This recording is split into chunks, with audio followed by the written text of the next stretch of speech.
Усім привіт! Мене звати Світлана і я рада знову вітати вас на своєму каналі. В минулому відео ми з вами робили міні-гілочки яблуневого цвіту.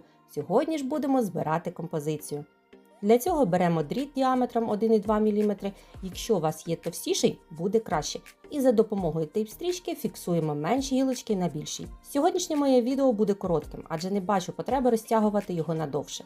Ви просто примотуєте гілочки так, як вам більше до вподоби, а після вигинаєте квіти, бутончики та листочки таким чином, щоб вони не були збиті докупи.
Тут я зробила ще меншу гілочку і в мене залишилося декілька мініків, тож додаю їх вже до більшої.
Кашпу я замощую піноблоком і закриваю верх мохом. Також можна використати сизаль чи пакувальну стружку.